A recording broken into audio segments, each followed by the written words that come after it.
হাতে ভোট গণনায় বিলম্বে রিটার্নিং অফিসারের ক্ষোভ, সহকর্মীর মৃত্যুর জন্য জাবি প্রশাসনকে দোষারোপ। জাকসুর ফল প্রকাশের আগ পর্যন্ত সিনেটে অবস্থানের ঘোষণা শিবিরের। ছাত্র সংসদ নির্বাচনের নামে প্রহসন দেখছেন বিএনপি নেতা ডক্টর জাহিদ। প্রশ্নবিদ্ধ ভোট আয়োজন থেকে বিরত থাকার আহ্বান, অন্যথায় স্বৈরাচার পুনর্বাসনের শঙ্কা। নির্বাচনকালীন সরকারের নিরপেক্ষতায় জোর বিএনপির। তফসিলের আগেই দুই ছাত্র উপদেষ্টার পদত্যাগ চান মির্জা ফখরুল। 15 ফেব্রুয়ারির মধ্যেই হবে ভোট, জানালেন প্রেস সচিব। দলগুলোর হাতে জুলাই সনদের চূড়ান্ত ভাষ্য, ঐক্য হওয়া বিষয়গুলো বাস্তবায়ন করবে অন্তর্বর্তী সরকার। তফসিল হিসেবে যুক্ত হবে সংবিধানে, প্রশ্ন তুলতে পারবে না স্বাক্ষরকারী দল। এবং মাসখানেকের অস্থিরতার পর স্বস্তি ফিরেছে সবজির বাজারে। সরবরাহ বাড়ায়, কেজিতে কমেছে 20 টাকা। কমতির দিকে চড়তে থাকা ইলিশের দাম।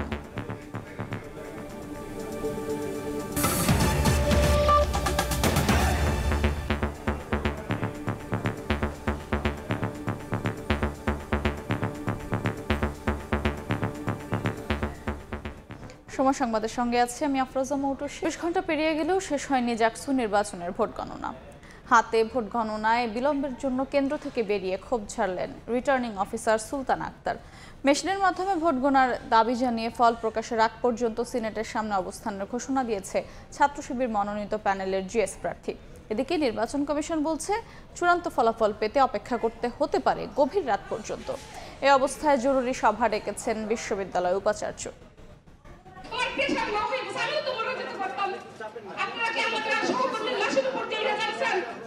ম্যানুয়াল পদ্ধতিতে ভোট গণনায় অস্বাভাবিক দেরির কারণে ক্ষোভ ঝাড়েন রিটার্নিং কর্মকর্তা সুলতানা আক্তার। এভাবে চলতে থাকলে 3 দিনেও ভোট গণনা শেষ হবে না দাবি করে তিনি বলেন, শিক্ষিকা জান্নাতুল ফেরদৌসের মৃত্যুর দায় নিতে হবে প্রশাসনকে।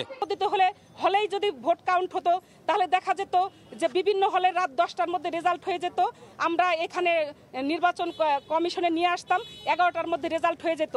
আর 11টার মধ্যে যদি রেজাল্ট হয়ে যেত তাহলে আমার সহকর্মীর মৃত্যু দেখতে হতো না, কারণ তিনি সারাদিন অমানসিক পরিশ্রম করার পরে রেস্টে গিয়েছেন। কারণ তাকেও তো বলা হয়েছে যে আবার কাউন্টিং এর জন্য আসতে হবে। তিনি হয়তো স্ট্রেস নিয়ে ঘুমাতে পারেননি কখন তাকে ফোন দেওয়া হবে।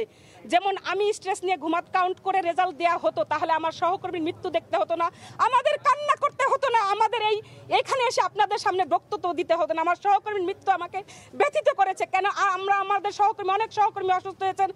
জাহাঙ্গীরনগর বিশ্ববিদ্যালয় কেন্দ্রীয় ছাত্র সংসদ জাকসু ও হল সংসদ নির্বাচনের নাটকীয়তা যেন শেষ হচ্ছে না। বৃহস্পতিবার ভোট গ্রহণে বিলম্বের পর গণনা শুরু হয় রাত 10টা থেকে। শুক্রবার বিকেল গড়ালেও চূড়ান্ত ফলাফলের ধারে কাছেও যেতে পারেননি নির্বাচন কমিশন। এই অবস্থায় মেশিনে ভোট গণনার দাবি জানিয়ে ফল প্রকাশের আগ পর্যন্ত সিনেটের সামনে অবস্থানের ঘোষণা দিয়েছে ছাত্র শিবির মনোনীত প্যানেলের প্রার্থীরা। এই জায়গায় প্রশাসনকে আহ্বান জানাচ্ছি, নির্বাচন কমিশনারকে আহ্বান জানিয়েছি, দ্রুততম সময়ে ভোট গণনা সম্পন্ন করুন। আমরা এখানে অবস্থান করছি, শিক্ষার্থীরা কাদেরকে ম্যান্ডেট দিয়েছে সেটা আমরা গ্রহণ করে নিয়ে যেতে চাই। কোনো প্রকার ষড়যন্ত্র যদি কেউ করে, কোনো প্রকার ষড়যন্ত্র কেউ লন্ডন, অরুণাপল্লী, ঢাকা, বাংলাদেশ, সাভার থেকে কেউ যদি কোনো প্রকার ষড়যন্ত্র করে থাকে, সেই ষড়যন্ত্র এখানে বাস্তবায়িত হবে না। নির্বাচন কমিশন জানায়, ফলাফল কখন প্রকাশ করা হবে তা এখনো নিশ্চিত নয়। ভোট গণনায় দীর্ঘ সময়ের কারণ হিসেবে কর্মকর্তারা জানান, ওএমআর দিয়ে গণনা বাতিল করায় ম্যানুয়ালি কাজ চলছে, নির্ভুল ফলাফলের জন্য সময় বেশি লাগছে। এটা তো রেজাল্ট দেওয়ার বিষয় না, এটা আমরা যথেষ্টভাবে সবাই গত সারা রাত কাজ করেছি আর এখনো চলমান আছে, আমরা চেষ্টা করছি, দেখা যাক। এদিকে সিনেট ভবন সহ ক্যাম্পাসে কঠোর অবস্থানে রয়েছে পুলিশ। যে কোনো পরিস্থিতি মোকাবেলায় প্রস্তুত আইন শৃঙ্খলা বাহিনীর 1000 সদস্য। বিশৃঙ্খলা হবে না, আমরা যেহেতু আইন শৃঙ্খলা রাখার দায়িত্বে রয়েছি, আমরা অবশ্যই সব পরিস্থিতি আমাদের রয়েছে। জাকসু নির্বাচনে মোট ভোটার সংখ্যা 11,843। ভোটার অধিকার প্রয়োগ করেছেন প্রায় 8,000 শিক্ষার্থী।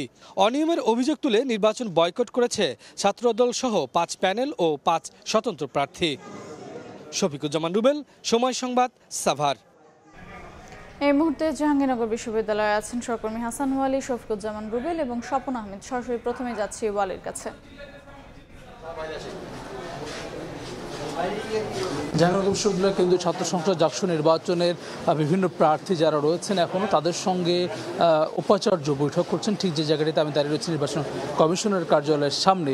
এখন আমরা জানি যে হল পর্যায়ে যে ভোট গণনা সেটি শেষ হয়েছে বলা চলে। 21টি হলের আনুষ্ঠানিকভাবে যদি এখন সে ঘোষণাটি আসেনি, কিন্তু কেন্দ্রীয় সংসদের কোনো ধরনের ভোট গণনা এখন পর্যন্ত শুরু করেনি। এর মধ্যেই বিভিন্ন হলে যারা রিটার্নিং কর্মকর্তা তারা গণমাধ্যমের সঙ্গে কথা বলেছেন, ক্ষোভ প্রকাশ করেছেন, কারণ আজকে সকালেই একজন রিটার্নিং কর্মকর্তা মারা গেছেন দায়িত্বরত অবস্থায়। তিনি বলছেন যে এরকম যদি চলতে থাকে তাহলে আরও অনেকে অসুস্থ হয়ে পড়েছেন এবং এইভাবে আসলে ভোট গণনা করলে পরে আগামী 3 দিনেও এই ভোট গণনা শেষ হবে না, এমন মন্তব্য কিন্তু করেছেন। তারা বলছেন যে হল পর্যায়ে 15টি পদের বিপরীতে মূলত প্রত্যেকটা হলে যে ভোট গণনা সেটি হয়েছে, কিন্তু কেন্দ্রীয় সংসদে 25টি পদের বিনিময়ে 179 জন প্রতিদ্বন্দ্বিতা করছেন, প্রায় 8,000 শিক্ষার্থী ভোটাধিকার প্রয়োগ করেছেন। সেটি আসলে সময় সাপেক্ষ। আমি গণতান্ত্রিক ছাত্র সংসদ বাকশাসের প্রতিনিধি ভিপি প্রার্থীর সঙ্গে কথা বলেছি। তিনি যেটি দাবি করছেন যে যেটির মাধ্যমে আসলে নির্বাচন হওয়ার কথা ছিল ওএমআর, সেটি যাতে করে পুনর্বহাল করা হয়, অথবা যেই প্রক্রিয়া আসলে নির্বাচনের এই ভোট গণনা হচ্ছে সেটি যাতে করে আয়োজন আরও বিস্তৃত করা হয়, আরও বেশি লোকবলের মাধ্যমে টেবিল সংখ্যা বাড়ানো হয়, এমন দাবি করেছেন। একই সঙ্গে ছাত্র শিবিরের যিনি জিএস প্রার্থী রয়েছেন তিনি যেটি দাবি করেছেন যে যতক্ষণ না পর্যন্ত এই ভোট গণনা শেষ হবে, তাদের কাছে ফলাফল হস্তান্তর করা না হবে, ফলাফল জানানো না হবে, ততক্ষণ পর্যন্ত তারা এই জায়গাটি অর্থাৎ এই সিনেট ভবন জাহাঙ্গীরনগর বিশ্ববিদ্যালয়ের সেটিতে তারা অবস্থান করবেন। একই সঙ্গে আজকে দিনের মধ্যে তারা এই সব ধরনের ভোট গণনা শেষে ফলাফল প্রকাশের দাবি জানিয়েছেন। সব মিলে বলা চলে এই মুহূর্তে উপাচার্য রয়েছেন, প্রধান নির্বাচন কমিশনার রয়েছেন, তার সঙ্গে প্রার্থীরা রয়েছেন, বিভিন্ন শিক্ষার্থীরাও কিন্তু রয়েছেন। তাদের সঙ্গে আসলে উপাচার্যের এক ধরনের মত বিনিময় হচ্ছে। একটু আগে উপাচার্য প্রবেশ করেছেন, বের হলে আসলে কি ধরনের কথা হলো সেটি আসলে আমরা জানতে পারবো। ঠিক যেই রুমটাতে এখন ভোট গণনা হচ্ছিল সেখানে রয়েছেন আমার সহকর্মী শফিকুজ্জামান রুবেল, যাচ্ছে তার কাছে। জাকসু নির্বাচনের নাটকতা কিন্তু কোনোভাবেই শেষ হচ্ছে না। দিন গড়িয়ে রাত গড়িয়ে আবার বিকাল হয়ে গেছে, তবুও কিন্তু ভোটের যে গণনা সে গণনা কিন্তু শেষ হচ্ছে না। এখন কিন্তু ভোট গণনা একদমই থেমে গেছে। কিছুক্ষণ আগে এখানে একটি ঘটনা ঘটেছে। রিটার্নিং কর্মকর্তা ফজিলাতুন নেসা হলের রিটার্নিং কর্মকর্তা সুলতানা আক্তার তিনি কিন্তু এখানে এসে ক্ষুব্ধ হয়েছেন। তিনি বলেছেন যে এতগুলো ভোট এই অব্যবস্থাপনার কারণেই মূলত এই ভোট গণনা সম্ভব হচ্ছে না। একটি ঘটনা ঘটেছে আজকে, আপনারা জানেন যে একজন শিক্ষিকা তিনি কিন্তু ইন্তেকাল করেছেন। সে বিষয়ে তিনি ক্ষুব্ধ হয়েছেন এবং তিনি বলেছেন যে এভাবে যদি গণনা চলে তাহলে কিন্তু কোনোভাবেই এই আরও 2-3 দিনের মধ্যেও আসলে চূড়ান্ত ফলাফলে পৌঁছানো সম্ভব না।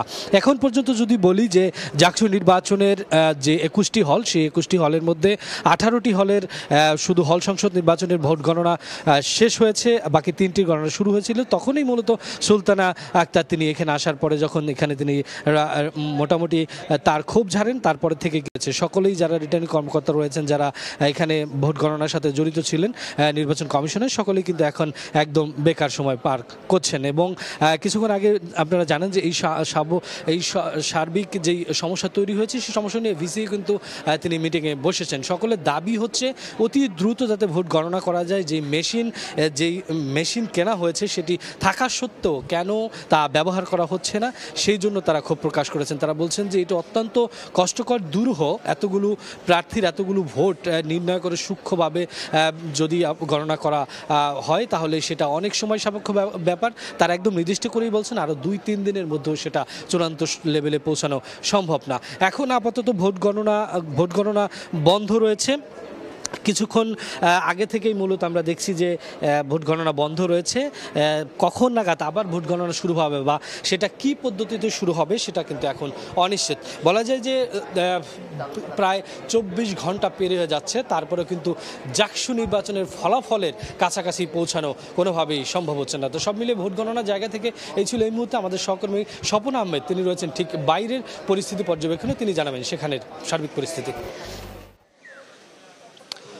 আমার সহকর্মীরা যেমনটি জানাচ্ছিলেন যে প্রায় 24 ঘন্টা পার হলেও এখনও কিন্তু জাকসু নির্বাচনের যে ভোট গণনা অর্থাৎ ফলাফল সেটি কিন্তু এখনও প্রকাশ করা হয়নি। কিছুক্ষণ আগেই আমি দেখলাম 2-1 শিক্ষার্থী এবং 2-1 শিক্ষকের সাথে কথা বললাম। তারা বলছেন যে এই গণনা শেষ হতে আসলে কত সময় লাগবে তারা নির্দিষ্ট করে এখনও তারা বলতে পারছেন না। বিশেষ করে যে সকল শিক্ষকরা এই গণনার কাজে সম্পৃক্ত রয়েছেন তারা পুরোটাই দোষ দিচ্ছেন যে পুরো নির্বাচন কমিশন যাদের অব্যবস্থাপনায় এই ঘটনাটি ঘটেছে, অর্থাৎ এই এই ফলাফল দিতে দেরি হচ্ছে। তবে একটি বিষয় বলতে হয়, এই জাকসু নির্বাচনকে কেন্দ্র করে এর পূর্ববর্তী অবস্থায় যেরকম আইন শৃঙ্খলা রক্ষাকারী বাহিনীর অবস্থান ছিল, সেই অবস্থান কিন্তু এখনো রয়েছে। অর্থাৎ এই ভোটের আগের দিন যেরকম বিভিন্ন সংস্থা অর্থাৎ পুলিশ, আর্ম পুলিশ অর্থাৎ এপিবিএন সহ অন্যান্য সংস্থা যারা রয়েছেন তারা কিন্তু এখনো এখানে অবস্থান রয়েছেন। কেননা যেহেতু এই ভোট গণনা এবং ফলাফলকে কেন্দ্র করে একটি নাটকীয়তা চলছে, অর্থাৎ এই নাটকীয়তায় পরবর্তী পরিস্থিতি কি হবে সেটি কিন্তু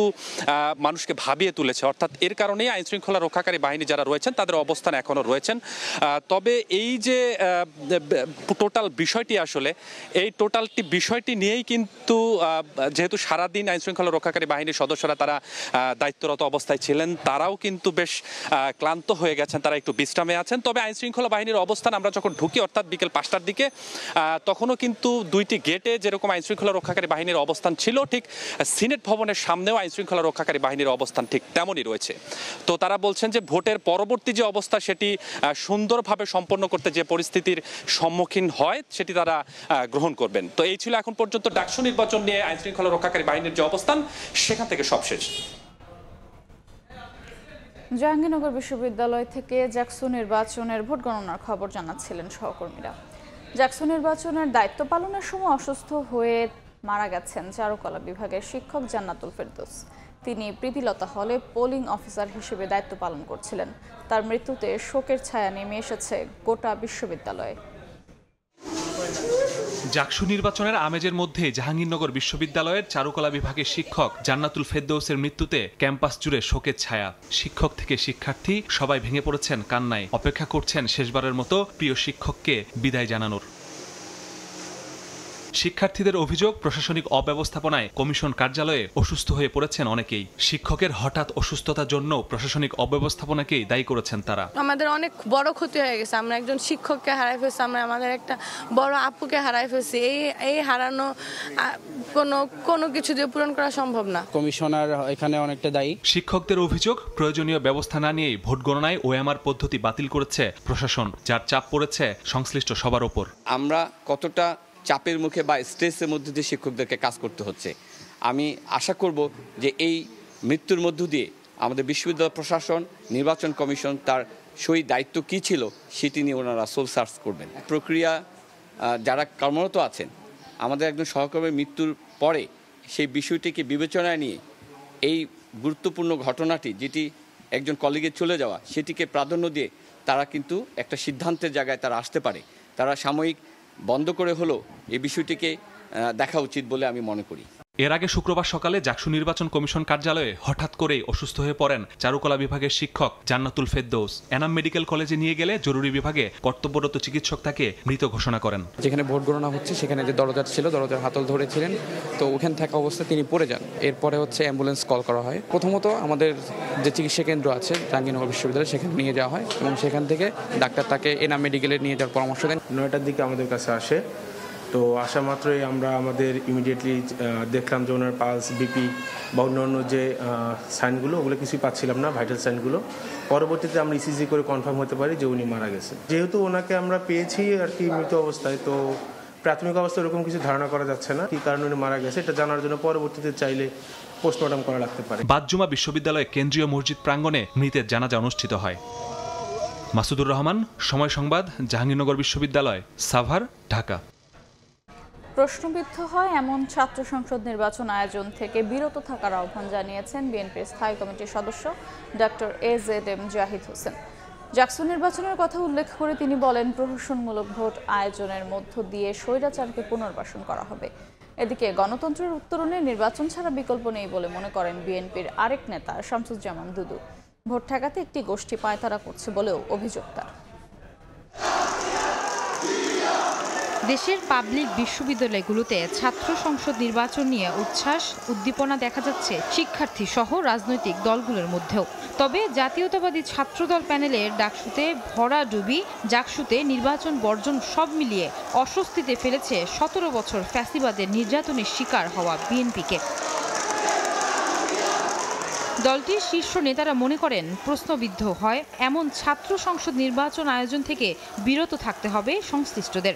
ডিপ্লোমা ইঞ্জিনিয়ার্স অ্যাসোসিয়েশন অব বাংলাদেশের নবনির্বাচিত আহ্বায়ক কমিটির সদস্যদের নিয়ে শহীদ রাষ্ট্রপতি জিয়াউর রহমানের সমাধিতে শ্রদ্ধা জানানোর পর বিএনপির নেতা ডাক্তার AZM জাহিদ হোসেন বলেন, প্রহসনমূলক নির্বাচন আয়োজনের মধ্য দিয়ে স্বৈরাচার পুনর্বাসিত হওয়ার শঙ্কা রয়েছে। এমন কোনো নির্বাচন আয়োজন না করা যে নির্বাচন নিয়ে মানুষের মধ্যে প্রশ্ন আসবে, মানুষ দ্বিধাগ্রস্ত হবে, মানুষ নির্বাচন থেকে প্রতিদ্বন্দ্বী দলসমূহ সরে যাবে। কাজেই কোনো বিভাজন আপনাকে আমাকে শক্তিশালী করবে না। মনে রাখতে হবে ঐক্যবদ্ধভাবে থাকলেই তাহলেই স্বৈরাচার পালিয়েছে, স্বৈরাচার ফেরত আসার পথ সুগম হবে না। এদিন জাতীয় প্রেস ক্লাবে ডিপ্লোমা মেডিকেল অ্যাসোসিয়েশন অব বাংলাদেশের প্রতিনিধি সম্মেলনে বিএনপির ভাইস চেয়ারম্যান শামসুজ্জামান দুদু বলেন, গণতন্ত্রের উত্তরণের জন্য নির্বাচন ছাড়া কোনো বিকল্প নাই। তবে নির্বাচন কিভাবে ঠেকানো যায় একটি গোষ্ঠী সেই পায়তারা করছে বলে অভিযোগ তার। এই অশুভ শক্তি একজন অপ্রকাশে আছে, একজন প্রকাশ্যে আছে। ইলেকশন হলে জাতীয়তাবাদী শক্তি ভালো করবে, এটা যেন তারা মানতে পারছে। কিভাবে নির্বাচন ঠেকানো যায় নতুন নতুন বয়ান সামনে নিয়ে আসছে, যে বয়ানের মধ্য দিয়ে সুস্থ স্বাভাবিক গ্রহণযোগ্য একটি নির্বাচনকে ঠেকানো যায়, বাধাগ্রস্ত করা যায়, অসফল করা যায়, সেই দিকে তারা হাঁটছে। দেশে গণতন্ত্র আর ভোটাধিকার পুনঃপ্রতিষ্ঠার জন্য নেতাকর্মীদের ঐক্যবদ্ধ থাকার আহ্বান জানান বিএনপি নেতারা। আয়েশা সিদ্দিক, সামিয়া, সময় সংবাদ, ঢাকা। নির্বাচনকালীন নিরপেক্ষ অন্তর্বর্তী সরকার চায় বিএনপি, তাই উপদেষ্টা পরিষদ থেকে 2 ছাত্র প্রতিনিধিকে দ্রুত সরে যেতে হবে। সময় সংবাদে দেয়া সাক্ষাৎকারে কথা বলেন বিএনপির মহাসচিব মির্জা ফখরুল ইসলাম আলমগীর। তার সংখ্যা জাতীয় নির্বাচন বানচালে দিল্লি থেকে ষড়যন্ত্র করতে পারে আওয়ামী লীগ। বিএনপি মহাসচিবের মতে, অতীতের ভুলের জন্য ক্ষমা চেয়ে দলের ভালো লোকদের সামনে এনে রাজনীতি করার চেষ্টা করলে আওয়ামী লীগের জন্যই মঙ্গল হতো। আহমেদ সালেহিনের বিশেষ রিপোর্ট। নির্বাচন কমিশন আগামী রমজানের আগে 2026 সালের ফেব্রুয়ারি মাসে জাতীয় নির্বাচন অনুষ্ঠানের আয়োজন করেন। ফেব্রুয়ারির প্রথমার্ধে নির্বাচনী রোডম্যাপ ঘোষণার পর অনিশ্চয়তা কেটে গেলেও নানা মহলে মতপার্থক্যে বাড়ছে ভোট নিয়ে সংশয়। ফ্যাসিবাদ বিরোধী শক্তিগুলোর বিপরীতমুখী অবস্থানে একদিকে সংকটের মুখে জাতীয় ঐক্য, অন্যদিকে কার্যক্রম নিষিদ্ধ থাকা আওয়ামী লীগের গুপ্ত তৎপরতায় পরিস্থিতি অস্থিতিশীল হওয়ার শঙ্কা দেখছেন রাজনীতিবিদরা। এই বিষয়গুলো নিয়েই সময় সংবাদের সঙ্গে একান্ত কথা হয় বিএনপি মহাসচিব মির্জা ফখরুল ইসলাম আলমগীরের। তার মতে, সংকট বাড়তে থাকলে অনিশ্চয়তায় পড়বে পুরো জাতি, যা থেকে বেরিয়ে আসা কঠিন হবে। ইলেকশন যখন হবে, এটা হয়তো সকলের সমর্থন করা উচিত এবং এগিয়ে যাওয়া উচিত। আনলেস আপনারা you'll be in a serious crisis, এই যে জাতি একটা চরম বিপদের সম্মুখীন হবে, যে বিপদটা কাটিয়ে ওঠা এই জাতির পক্ষে সম্ভব হবে কিনা আমার সন্দেহ আছে। ভারতে বসে আওয়ামী লীগের নির্বাচন বানচালের ষড়যন্ত্রের বিষয়ে ক্ষোভ ঝাড়েন বিএনপি মহাসচিব। বলেন, দলটি আবারও ভুল করলে জনগণ তাদেরকে প্রতিহত করবে। From the beginning Awami League আপনার সন্ত্রাসী কার্যকলাপ করে এসছে, এবার জন্মের পর থেকে। তার পক্ষে এই ধরনের সমস্যা তৈরি করা এটা অস্বাভাবিক কিছু না, কিন্তু এটাকে প্রতিরোধ করবে জনগণ। তখন দেখবেন যে আওয়ামী লীগ নিশ্চিহ্ন হয়ে যাবে। ভারতে বসে যে সমস্ত কথাবার্তা বলছে বা যে সমস্ত কার্যকলাপ করছে, এগুলো আওয়ামী লীগের জন্য চরম ক্ষতিকর হচ্ছে। সে যদি ক্ষমা চেয়ে বরঞ্চ বলতো যে আমরা ভুল করেছি, কিছু ভালো লোকজনদের দিয়ে সামনে এগিয়ে দিয়ে রাজনীতি করার চেষ্টা করতো, তাহলে অনেক বেটার করতো। নির্বাচন প্রসঙ্গে মির্জা ফখরুল ইসলাম আলমগীর জানান, আগামী সংসদ ভোটে অন্তর্বর্তী সরকারের নিরপেক্ষতার জন্য তফসিলের আগেই উপদেষ্টা পরিষদ থেকে 2 ছাত্র প্রতিনিধিকে পদত্যাগ করতে হবে। 2 জন বৈষম্য নেতা আছেন, তাদের ব্যাপারে আমরা আগেই বলেছি যে they should not be in the cabinet. এটা নিঃসবের দায়িত্ব হবে যে একেবারে নিউট্রালিটি মেনটেন করার জন্য এদেরকে বলা যে তোমরা চলে যাও, বেটার। তা না হলে তো প্রশ্ন উঠবেই। নির্বাচনকালীন সরকারের বিষয়ে বিএনপি মহাসচিব আস্থা রাখতে চান ডক্টর মোহাম্মদ ইউনূস সরকারের উপরেই। আহমেদ সালেহিন, সময় সংবাদ, ঢাকা। এই মুহূর্তে জাহাঙ্গীরনগর বিশ্ববিদ্যালয়ের কথা বলছেন স্বতন্ত্র ভিপি প্রার্থী আব্দুর রশিদ জিতু। সরাসরি যাচ্ছে সেখানে। একই পদ্ধতি অনুসরণ করে, যাতে আমাদের ফলাফলটা সেভাবে এক পদ্ধতি অনুসরণ করে ঘোষণা করা হয়। যেটি বলছিলেন যে আপনি কি সাতটার কথা সেখানে পোলিং এজেন্টের সংখ্যা বৃদ্ধি করুক, মাত্র 8000 ভোট, এটা কিন্তু আসলে পোলিং এজেন্টের সংখ্যা বৃদ্ধি করলে এই সময়ের মধ্যে কিন্তু হওয়া সম্ভব। মানে আপনি যেটা বলছিলেন যে আসলে উদ্দেশ্য প্রণোদিত ভাবেই কি এরকম করছে আপনার কথা? আমার কাছে মনে হচ্ছে এই বিষয়টি টোটালি উদ্দেশ্য প্রণোদিত ভাবেই তারা আসলে ফলাফলকে দীর্ঘসূত্রিতার মাধ্যমে যে জাকসু স্থগিতের পথে তারা একটা নীল নকশা আঁকছেন।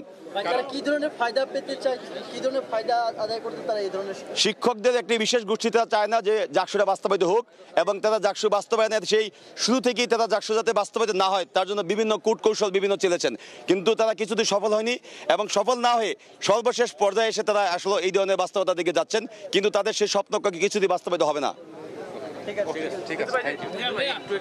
ভাই সবার সাথে নিচে নাই, আমার নতুন করে জাহাঙ্গীরনগর বিশ্ববিদ্যালয়ের কথা বলছিলেন স্বতন্ত্র ভিপি প্রার্থী আব্দুর রশিদ জিতু, সরাসরি ছিলাম সেখানে। রাজনৈতিক দলগুলোর মধ্যে ভিন্ন মত থাকলেও 15 ফেব্রুয়ারির মধ্যে জাতীয় নির্বাচন হবে বলে জানিয়েছেন প্রধান উপদেষ্টার প্রেস সচিব শফিকুল আলম। আগামী নির্বাচন খুবই গুরুত্বপূর্ণ উল্লেখ করে তিনি বলেন, এই নির্বাচন সামনের ভোটগুলোকে দিক নির্দেশনা দেবে। নির্বাচনে লেভেল প্লেইং ফিল্ড নিশ্চিত করারও প্রতিশ্রুতি দেন তিনি। মাগুরার শ্রীপুর উপজেলার মাঝাইল গ্রামে মুসলিম রেনেসার কবি ফরুক আহমেদের গ্রামের বাড়ি পরিদর্শনে যান প্রধান উপদেষ্টার প্রেস সচিব শফিকুল আলম। কবির বাড়ি রক্ষা করে কিভাবে জেলায় চলমান রেল প্রকল্প বাস্তবায়ন করা যায় তার সম্ভাব্যতা যাচাই করা হয়।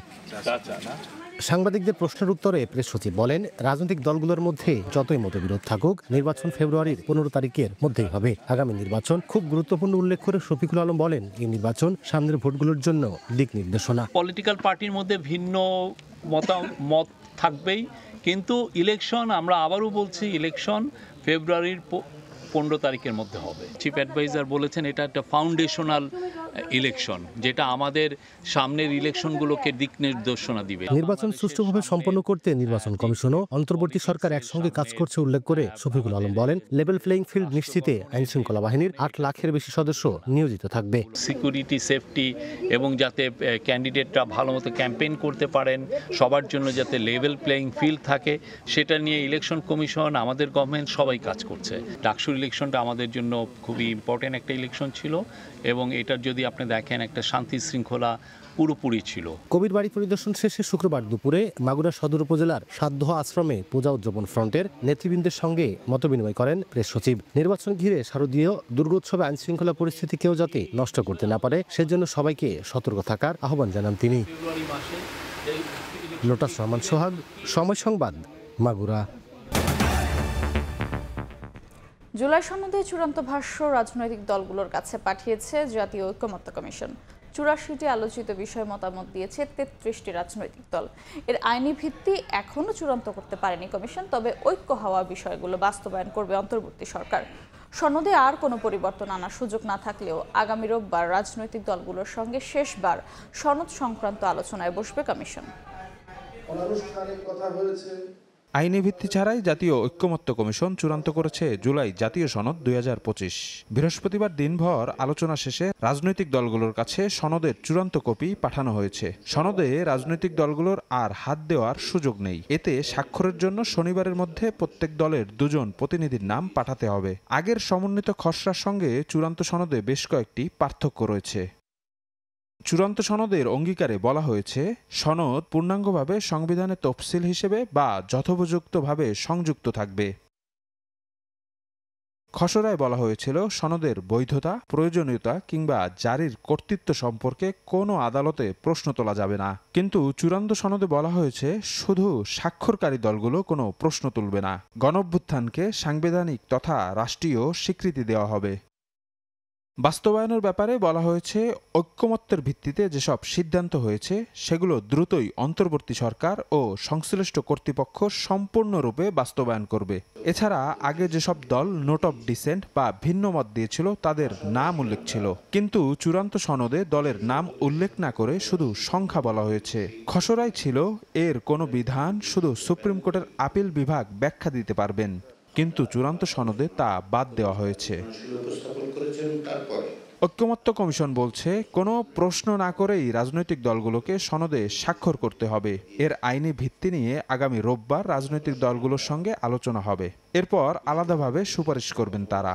সকলের সকল বক্তব্য একটি সনদে ধারণ করা যাবে না। চূড়ান্ত সনদের পটভূমিতে 1947 সাল থেকে সব আন্দোলনের স্বীকৃতি এবং ফ্যাসিবাদী শাসন ব্যবস্থার সংক্ষিপ্ত বর্ণনা রয়েছে।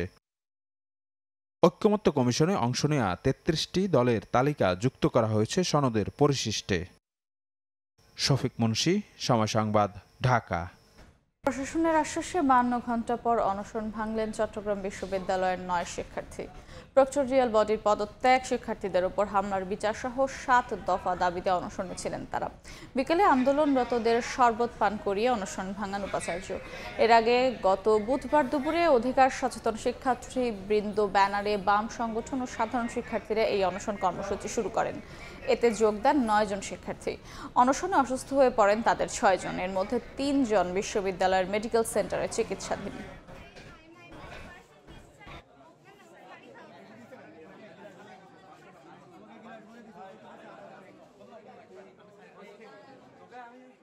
সময় সংবাদ আরও থাকছে।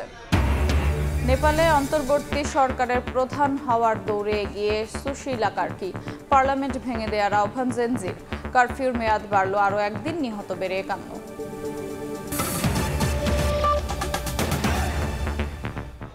মাসখানেকের অস্থিরতার পর স্বস্তি ফিরেছে সবজির বাজারে। সরবরাহ বাড়ায় প্রায় সব ধরনের সবজি কেজিতে কমেছে 20 টাকা পর্যন্ত।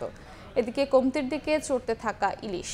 তবে ব্রয়লার মুরগির দাম বাড়লেও কমেছে সোনালী মুরগির দর। স্বস্তিতে ফিরছে রাজধানীর নিত্যপণ্যের বাজার। প্রায় সব সবজির দামই সপ্তাহ ব্যবধানে কমেছে 10 থেকে 20 টাকা। শুক্রবার কারওয়ান বাজারে পটল, ঢেঁড়স, কাকরোল, করলা প্রতি কেজি 50 থেকে 60 টাকায় বিক্রি হচ্ছে। এছাড়া 40 টাকা কমে কাঁচামরিচের দাম নেমেছে 120 টাকায়। বিক্রেতারা জানান সরবরাহ সংকট কমে যাওয়ায় দাম কমছে, যদিও বাজার দর এখনো মধ্যবিত্তের নাগালে আসেনি বলে অভিযোগ ভোক্তার। সব সবজির দামই কম, 10 থেকে 20 টাকা কেজি। সরবরাহটা বাড়ছে, আবহাওয়াটা একটু ভালো হয়েছে। আমাদের কাছে এটা আসলে নাগাল না, নাগাল আরো একটু কমতে হবে আর কি। মধ্যবিত্ত বা নিম্ন শ্রেণীর যে ইনকাম তাদের জন্য একটু কঠিনই হয়ে যাচ্ছে। যেটা 70 টাকা সেটা 60 টাকা হলে একটু ভালো হয়, 50 টাকাটা 45 বা 40 টাকা হলে আমাদের জন্য একটু ভালো হয়। একটু যদি ভালো কোয়ালিটির হয় তাহলে আবার বেশিও রাখতেছে অনেকে। দাম কমেছে ইলিশেরও। গত সপ্তাহের তুলনায় 200 থেকে 300 টাকা কমে 1 কেজি ওজনের ইলিশ বিক্রি হচ্ছে 2100 থেকে 2200 টাকায়। আর 700 থেকে 800 গ্রাম ওজনের ইলিশের দাম পড়ছে 1800 টাকা কেজি। স্থিতিশীল অন্যান্য মাছের দাম 360 টাকা কমছে। আমদানি মাছের দাম কমবো, এমনি নিচ্ছি। আরো কমা দরকার, গেল সপ্তাহ থেকে একটু কমছে। যা অনেক হাই ছিল থেকে কিছু কমে আসে। মধ্যবিত্তদের নাগালের বাইরে এখনো মাছের বাজার। আমরা চাই যাতে বাজারটা আরো একটু কমে। সাপ্তাহিক ছুটির দিনে কেজিতে 10 টাকা বেড়েছে ব্রয়লার মুরগির দাম। প্রতি কেজি বিক্রি হচ্ছে 180 টাকায়। আর সোনালী মুরগি বিক্রি হচ্ছে প্রতি কেজি 290 থেকে 310 টাকায়। সাদিক হাসান ইমন, সময় সংবাদ, ঢাকা। এবার ঢাকা বিভাগের খবর।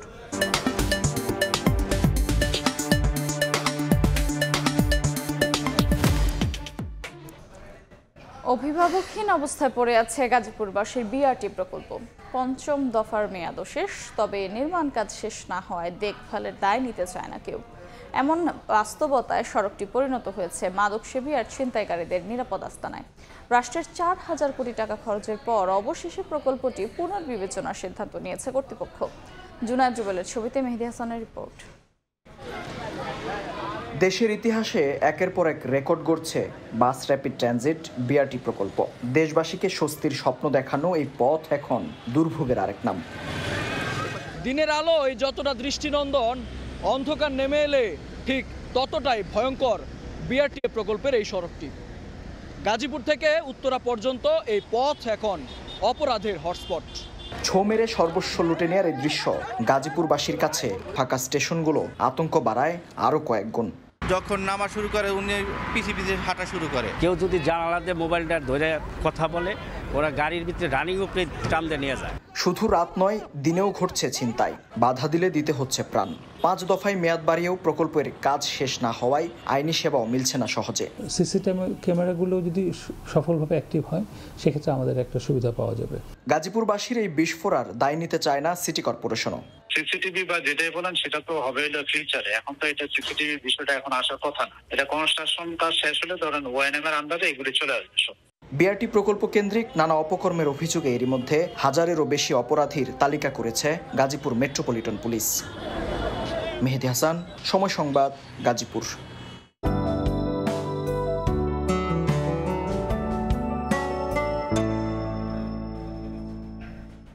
দেখে নেব এখনকার বাতাসের মানসূচক। বায়ুমান বিষয়ক সংস্থা IQ এয়ারের সূচক অনুযায়ী বাংলাদেশে এখনকার বাতাসের মান: ঢাকা বিভাগের বায়ুর মান ৮৬, এটি সন্তোষজনক, বাতাসের আর্দ্রতা ৭১%। চট্টগ্রাম বিভাগে বায়ুর মান ৫৩, এটিও সন্তোষজনক, বাতাসের আর্দ্রতা ৮০। রাজশাহী বিভাগে বায়ুমান ৯৪, যা সন্তোষজনক, আর্দ্রতা ৫৭। সিলেট বিভাগে বায়ুর মান ৬৪, যেটি সন্তোষজনক, বাতাসের আর্দ্রতা ৮১%। খুলনা বিভাগের বায়ুমান ৬৬, এটিও সন্তোষজনক, বাতাসের আর্দ্রতা ৮৫। বরিশাল বিভাগে বায়ুর মান ৫৪, যা সন্তোষজনক, আর্দ্রতা ৭৬। রংপুর বিভাগের বায়ুমান ৯৭, এটি সন্তোষজনক, বাতাসের আর্দ্রতা ৬৩। ময়মনসিংহ বিভাগের বায়ুর মান ৭৫, এটিও সন্তোষজনক, বাতাসের আর্দ্রতা ৬৮%। সারা দেশে বায়ুর মান সবচেয়ে ভালো চট্টগ্রামে ৫৩ আর সবচেয়ে খারাপ রংপুরে ৯৭। ফিলিস্তিনে গণহত্যা এবং জাতিগত নির্মূলের চেষ্টাকে ঘৃণিত অপরাধ বলে উল্লেখ করেছেন বিএনপির ভারপ্রাপ্ত চেয়ারম্যান তারেক রহমান। বলেন, এই নিপীড়নের প্রতিবাদে বাংলাদেশিদের একাত্মতা প্রকাশ করবেন। আন্তর্জাতিক সম্প্রদায়ের প্রতি দখলদার ইসরায়েলের ওপর চাপ প্রয়োগের আহ্বান তার। সামাজিক যোগাযোগ মাধ্যমে দেয়া পোস্টে তিনি বলেন, অধিকৃত পশ্চিম তীরে বসতি সম্প্রসারণের পরিকল্পনার খবর ফিলিস্তিনি রাষ্ট্র প্রতিষ্ঠাকে অসম্ভব করে তুলছে। মধ্যপ্রাচ্য এবং উপসাগরীয় অঞ্চলে বসবাসকারী প্রবাসী বাংলাদেশি ও তাদের পরিবারের নিরাপত্তা নিয়ে উদ্বেগ জানান তারেক রহমান। ইসরায়েলি গণহত্যার রায় বিলম্বিত না করতে আন্তর্জাতিক ন্যায় বিচার আদালতের প্রতিও আহ্বান বিএনপির ভারপ্রাপ্ত চেয়ারম্যানের।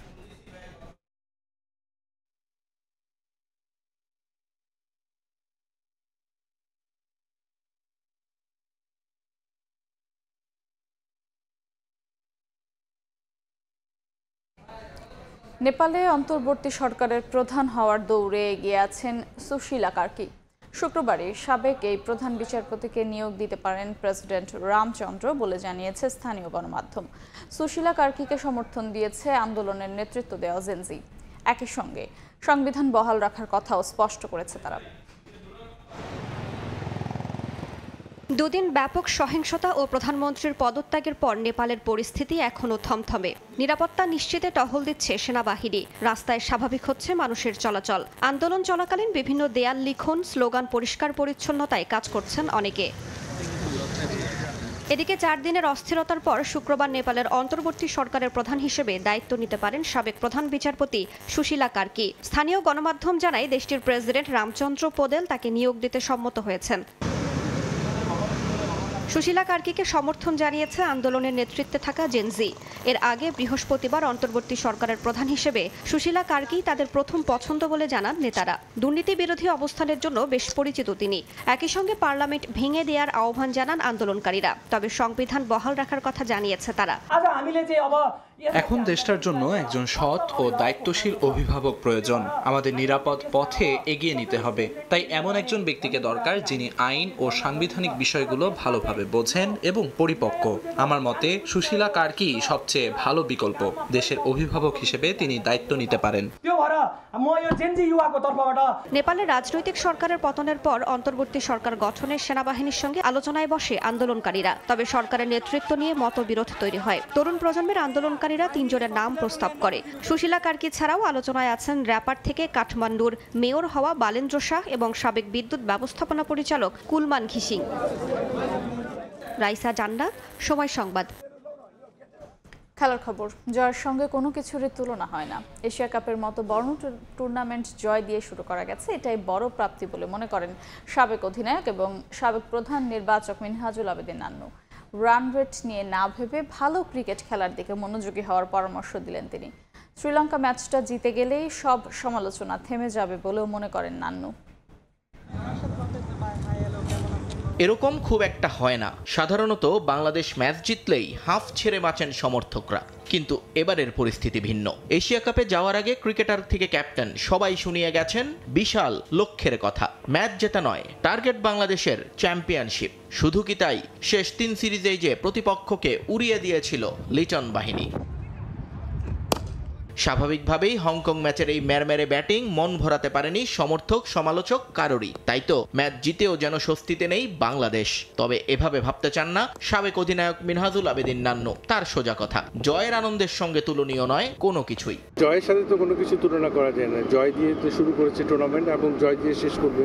আমি আশা করি যে কন্টিনিউস একটা ভালো প্রসেস যদি থাকে, ইনশাআল্লাহ শ্রীলঙ্কার সাথে ভালো ক্রিকেটটা খেলবে।